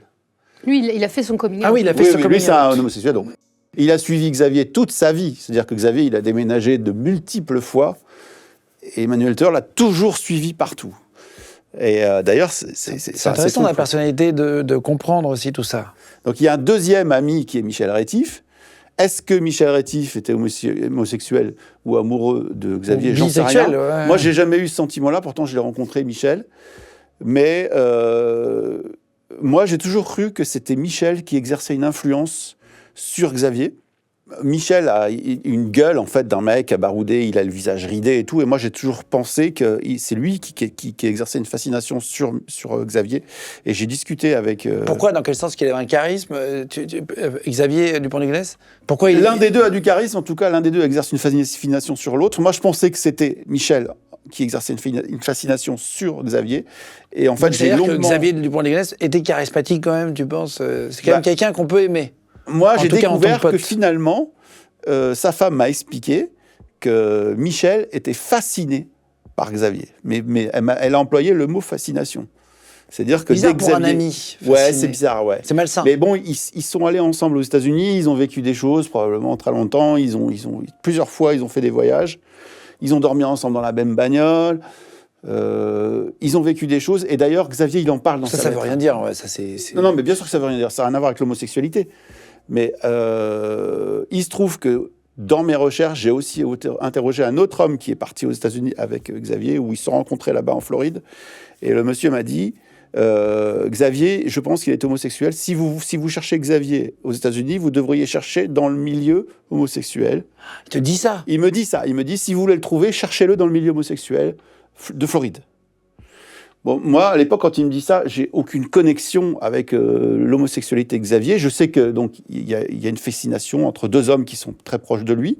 Maintenant, Anne me dit qu'elle a des ressentis sur l'homosexualité. Bon, voilà. Oui, c'est juste Voilà. Moi, je pense que c'est... Je suis pas sûre qu'il soit cherché dans la communauté gay. Pour moi, le premier mensonge, parce qu'on voit le nombre de mensonges que Xavier Dupont de Ligonnès a fait, que ce soit envers sa famille, ses amis proches, etc. Il n'a cessé de mentir. Mais pour moi, le premier mensonge, c'est lui envers lui-même, en fait. C'est-à-dire on sait que dans toutes les religions, mais lui, il était particulièrement un fervent catholique, l'homosexualité est taxée de péché mortel. Donc c'est très... Voilà. Et je pense qu'il a longtemps combattu, peut-être, avec cette orientation sexuelle qui était évidemment condamnée. On précise qu'il a été avec sa mère, qui était alors dans un groupe... Mouvement religieux. Ouais, un groupe religieux, très controversé. Qu'elle avait créé, que son père a créé. Exactement, dans lequel elle prétendait recevoir des messages de la Vierge Marie. La Vierge Marie. Donc, on imagine déjà l'étouffement familial, religieux, la moralité dont il avait été pourvu et qui a certainement fait qu'il ne s'est pas autorisé tout ça. T'es flippante. Hein. Si je peux me permettre, je vais juste rajouter une toute petite anecdote, si tu me permets. J'ai un couple d'amis qui est venu te voir. Tu as dit, je ne citerai pas qui, etc. Et on taira la profession de cet ami. On taira tout, comme ça, il n'y a aucun indice. J'ai envoyé un couple d'amis qui rêvait de te voir. Je les ai présentés et tu as été adorable. Tu as pris mais le son aussi. En rendez-vous ce couple. Tu as sorti le prénom. Et tu as sorti un prénom particulier et tu as dit à une des deux personnes du couple, ta maman a été trompée par ton papa avec une fille qui s'appelait comme ça. Ses parents n'habitent même pas en France, ils ne parlent pas français, ils n'ont pas de réseaux sociaux, ils sont très âgés. Elle a appelé sa mère quelques minutes après être sortie, elle lui a dit « Est-ce que tu connais un tel ?» Sa mère s'est mise à pleurer au téléphone. T'es quand même flippante parce que tu trouves des trucs. Et moi, je n'y crois pas. Je te l'ai dit en plus, avec tout l'amour que je te porte. Je ne connais pas, mais tu vois, la crainte que tu non, pas du tout. Non, je plaisante. Beaucoup d'affection et tout, mais je ne crois pas trop en ça. Je ne vais pas faire semblant d'y croire parce qu'on est à l'antenne. Les gens, il faut que ça soit un vrai morceau de vie et ça reste dans l'écran, mais ça soit de la vie. Et donc, quand je ne crois pas à quelque chose, je ne veux pas faire semblant d'y croire. Bien sûr. Mais j'ai été en tout cas bluffé personnellement. Mes amis m'ont dit, mais c'est absolument certain. Tu leur as sorti 6 choses impossible à savoir. Je le dirai pas si c'était pas le vrai, vous me connaissez maintenant. Et il y a une autre personne qui est venue te voir, de l'équipe à qui tu as proposé, à qui tu as dit des trucs sensationnels aussi, que personne ne pouvait connaître. Donc c'est pour ça aussi que je me permets de te refaire venir, même si vous avez le droit de trouver ça loufoque ou un peu non, mais fou. les jeunes, c'est ça aussi. C'est ça aussi. C'est l'ADN de l'émission, en fait. Moi, quand je suis venue la première fois, c'était justement pour les métiers atypiques, ou sur lesquels on pose des clichés ou des poncifs, et c'était pour ouvrir la porte de mon univers. Donc, si on ouvre la porte de son univers, on joue le jeu. C'est ce que je fais. La tolérance commence là, on n'est pas d'accord. C'est pas de la tolérance. Donc, même si moi, c'est pas que je suis pas d'accord, mais je ne crois pas. C'est pas pour ça que on peut pas discuter, écouter. Et la preuve en est avec Gilles, qui est un ancien enquêteur. Oui, c'est très cartésien, plus cartésienne et scientifique que la mienne. Ça ne nous empêche pas d'avoir un débat et d'échanger. Je suis un homme avant d'être un enquêteur, avec ma sensibilité. Oui, donc je me permets de rajouter ce détail parce que c'est important dans l'importance que je porte à ton discours, sans dire que c'est vrai ou faux, ni d'un côté ni de l'autre, mais on écoute en tout cas tout le monde et c'est important. C'est ça qui fait aussi le charme, j'espère ici. Donc excuse-moi, tu voulais rajouter un truc, un détail, tu sais ? Je voulais rajouter quelque chose. Pour moi, justement, c'est un indice. Quand je dis un indice, c'est pas un indice factuel pour le retrouver, mais ça donne quand même. Personne ne l'a vu comme ça aujourd'hui. Je pense pas. J'ai pas vu un média, si je puis me permettre, en fait, pour moi, de donner cette intuition et cette information, explique le fait, toujours selon mon intuition, ce que je dis n'appartient évidemment qu'à moi et mes ressentis, ceci explique que lors de sa cavale, pour moi, il est fait croire à Emmanuel Tourneur que ce dernier allait peut-être le rejoindre et que dans cet amour un peu sublimé qu'il se porte, il est cru à cette histoire peut-être de cavale, qu'il était suivi, qu'on allait le tuer, que peut-être sa famille était en danger de mort, etc. Pour moi, c'est ça en fait. C'est pour ça que si je n'explique pas pourquoi cet ami Emmanuel Tourneur l'a suivi dans ses horreurs et dans cette cavale, parce qu'on pourrait penser qu'ils ont été des complices actifs. Pour moi, ils ont été...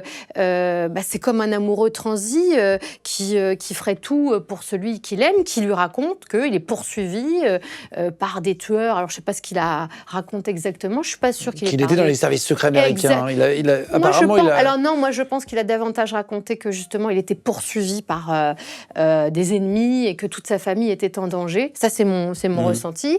Et que quand Emmanuel Tourneur, un de ses meilleurs amis, et Michel Rétif ont regardé l'actualité, c'est là seulement où... Alors, dans un premier temps, ils se sont dit, mon Dieu, il avait raison, toute la famille est décimée. Mais en fait, quand ils ont compté les corps, ils se sont dit, mais là, il y a un truc qui ne va pas, en fait.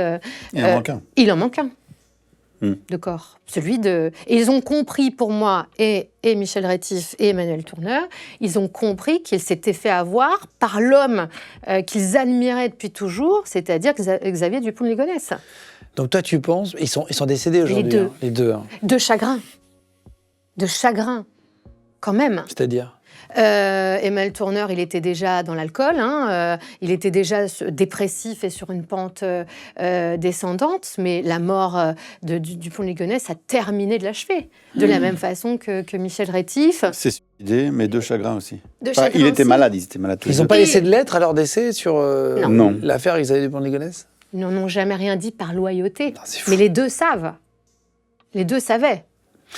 Moi, je suis pas convaincu qu'ils savaient. Je pense que Michel Rétif, il a découvert après la trahison de son ami. Il en est mort de ça. Donc toi, tu penses qu'il travaillait dans les voitures au Texas, qu'il y a une Elisabeth dans l'histoire, Betty, donc c'est les diminutifs Elisabeth, qu'ensuite, Betty. il vit une vie de middle class avec une femme dont il n'a rien à faire et qui a un rapport encore avec les voitures et garagiste, etc. Pour moi, il est très émacié. Je pense qu'il est très émacié, creusé. Il a un labrador noir. Non, je déconne. Ça, c'est ce qui a été dit. Par rapport au poste du shérif, toi, tu vois un animal autour de lui ou pas ? Dès parce que je pense que où il vit un peu dans une ferme ou dans un, je sais pas comment on dit aux États-Unis, un corps de ferme. Un ranch, merci. Un ranch, donc il a des chevaux. Oui, il a toujours. Sur une fausse identité, du coup. Ouais, absolument. Il n'y a pas le même nez, donc je pense qu'il a dû se refaire le nez particulièrement. Tu vois une opération chirurgicale. Ouais. Et les Donc, dents, c'est bien évidemment. Mais les dents, ça me paraissait logique parce que comme il lui manquait une, c'est la première chose qu'il a. Et puis aux États-Unis, c'est très facile. Mais je voyais ça, ouais. Donc il faut aller faire tous les dentistes du Texas. Exactement. Est-ce que tu vois des regrets de sa part? Aucun. Aucun. Il a fait comme son père, hein. Parce que ce que je trouve extraordinaire dans les synchronicités, c'est que son propre père a abandonné toute sa famille quand il était gamin, que le père s'est barré à l'étranger en Espagne, qu'il avait une maîtresse qui s'appelait Catherine, comme la sienne, du Pont de Ligonnès. C'est comme s'il avait suivi les traces de son père et qu'il avait fait finalement la même chose, à cela près que lui, il a exterminé toute sa famille. Et pour rebondir sur tout ce que... Oui, je peux faire 1 heure aussi. Non, je t'écoute. Non, mais ressenti. Elle est quand même hyper bien informée. Je t'écoute. Parce que savoir que la maîtresse du papa s'appelait Catherine, il n'y a pas beaucoup de gens qui le savent. Mais parce que quand je m'intéresse à un sujet, je m'en imprègne. Ouais, c'est bien. Je t'écoute attentivement. Tu vois, je vois ça. Est-ce que tu penses qu'un jour, il sera arrêté? Ou est-ce qu'on ne sera... Oui. Est-ce que c'est moi qui vais l'arrêter? Je te le souhaite. Ou nous deux. Ouais, mais en tout cas, il y a une part, le fait de pouvoir lever des... Le but, c'est qu'il soit arrêté, peu importe. Non, mais parce que moi, je me dis depuis le début que tout ce qui m'arrive là, parce que moi, quand j'ai repris l'enquête, ça se déroule comme un tapis rouge devant moi. C'est-à-dire que moi, je suis parti de zéro, j'avais même pas un PV, j'avais rien. Mm-hmm.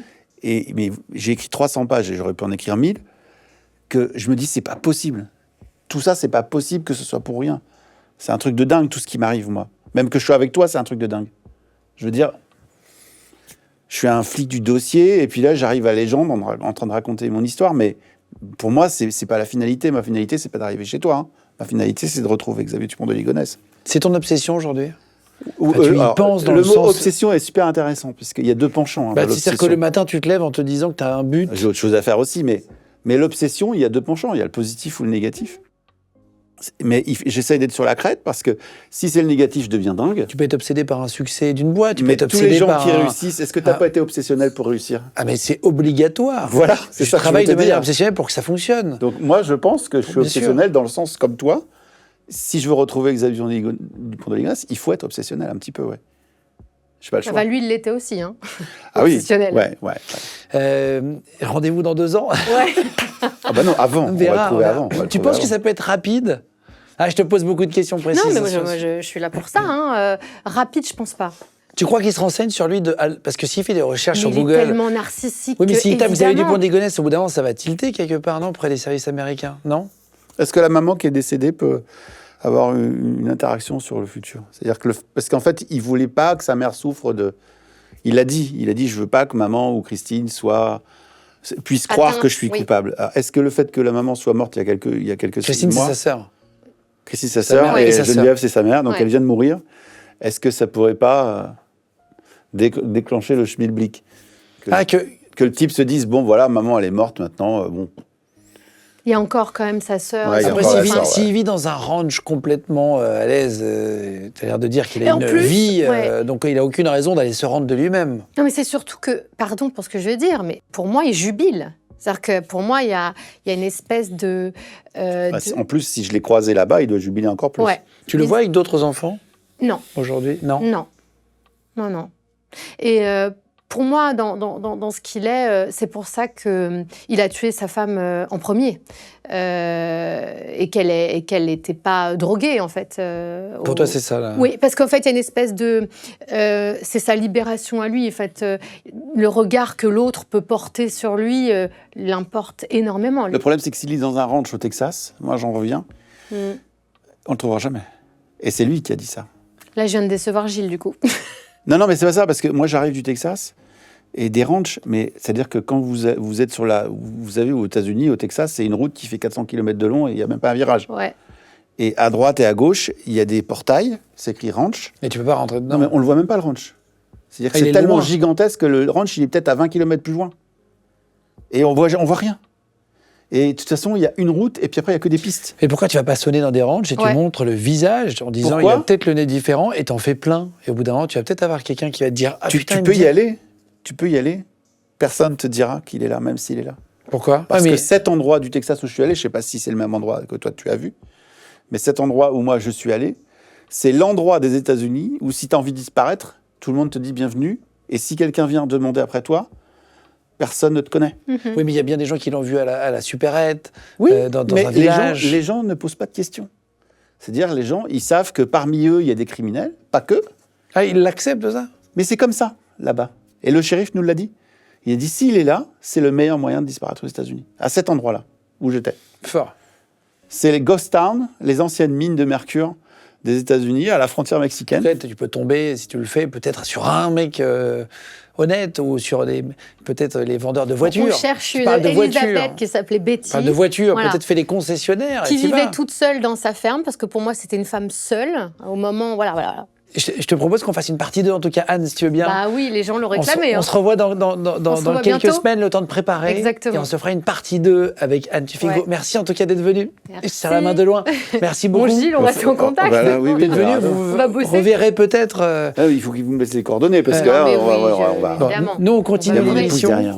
Et on se fera une partie 2 avec Anne très vite. C'était hyper intéressant d'avoir Anne et d'entendre. Toi, tu y crois ou pas? J'aimerais y croire. Donc, on verra. Peut-être qu'avec Anne, on va retrouver Xavier Dupont de Ligonnès. Ta famille t'a demandé d'arrêter à des moments. Est-ce que ta femme, tes enfants t'ont dit là, papa, c'est trop, chérie, tu arrêtes, c'est devenu trop obsessionnel, faut que tu passes à autre chose? Non, c'est le contraire. C'est moi qui voulais arrêter des dizaines de fois, et ça fait rire ma famille. Parce qu'à chaque fois que j'ai arrêté, et des fois j'ai arrêté vraiment, c'est-à-dire que j'ai tout rangé mes affaires et tout, et à chaque fois, un nouvel élément m'est arrivé, soit par téléphone, soit par... À chaque fois, il y a quelque chose qui relance, et ça me dépasse en fait. Et des Comme fois, je si me dis- t'étais fait C'est un pour truc ça. de dingue, ouais. Tu te dis, tiens, c'est mon rôle. Mais à chaque fois que j'ai voulu arrêter, ma femme rigole. Même là, je viens de rentrer aux États-Unis, j'ai à ma femme, je dis bon bah ok, je suis allé au bout du monde, j'ai été chercher Ligonnès, c'est peut-être le moment d'arrêter. Et ça fait rire mon épouse. Elle dit mais bien sûr, tu vas arrêter. Pour terminer, si un jour on arrête Xavier Dupont de Ligonnès, si t'as la possibilité d'être face à lui pendant 1 minute et de lui demander une question, de lui poser une question, qu'est-ce que tu lui poserais? Est-ce que j'avais raison sur le côté de la lettre, des manipulations que tu as écrites dans les lettres? Je voudrais savoir si je me suis pas trompé et surtout pourquoi. Pourquoi tu as fait ça? Pourquoi est-ce qu'il méritait de se faire assassiner? Pourquoi? Tu te demandes si parfois la manipulation, si tu as trouvé la bonne pièce, le bon truc. Ouais, je suis toujours partagé entre le leurre ou la manipulation. Je sais jamais, en fait. Donc, c'est une prise de tête permanente. Mais je pense que tous les gens qui m'écrivent me disent « ne lâche pas. T'es à ça d'y aller, de le prouver ». C'est marrant parce que moi, j'ai mis mon adresse mail à la fin du livre et je me suis dit « tiens, peut-être que des gens vont m'écrire pour me donner des nouveaux indices ». Et en fait, je reçois des centaines de mails de gens qui me disent « lâchez rien. Lâchez rien, c'est incroyable votre enquête, ne lâchez rien, vous allez aller jusqu'au bout. » Donc du coup, ça m'encourage à poursuivre. Tu espères le savoir avant de mourir au moins. Ouais, tous les gens qui suivent cette enquête disent ça. Tout le monde dit... Alors moi, j'espérais savoir avant de mourir qui c'est qui m'avait trahi, donc ça, je le sais. Maintenant, je veux savoir avant de mourir, mais bon, j'espère que je vais encore vivre quelques belles années. Xavier Dupont de Ligonnès, un flic au cœur de l'affaire, enquête et documents inédits, nouveaux témoins, itinéraires et correspondances. C'est chez Max Milo de Gilles Gallou. Je vous mets le lien si vous voulez le commander directement dans la description de la vidéo YouTube. Et si vous nous écoutez en podcast audio sur Spotify, Deezer, Apple Podcast, Amazon Podcast, vous pouvez retrouver le lien dans la description de l'épisode. Merci beaucoup Gilles d'être venu. Merci d'avoir pris le temps de nous expliquer un petit peu l'enquête que tu continues là depuis plus de 15 ans maintenant. Merci à toi, en tout cas, merci à vous tous d'avoir suivi, merci à l'équipe d'avoir préparé l'émission avec moi. On se retrouve 3 fois par semaine sur Légendes, le mercredi, le vendredi et le dimanche. N'hésitez pas à vous abonner en 2 secondes, ça nous aide beaucoup pour avoir plein d'invités exceptionnels ici. Vous pouvez vous abonner, vous pouvez commenter la vidéo puis la liker pour nous aider sur les algorithmes. Et puis, vous pouvez mettre 5 étoiles sur les plateformes de podcast audio, ça nous aide beaucoup aussi. En tout cas, je vous embrasse fort. On se retrouve de toute façon très vite pour une prochaine vidéo. Ciao tout le monde!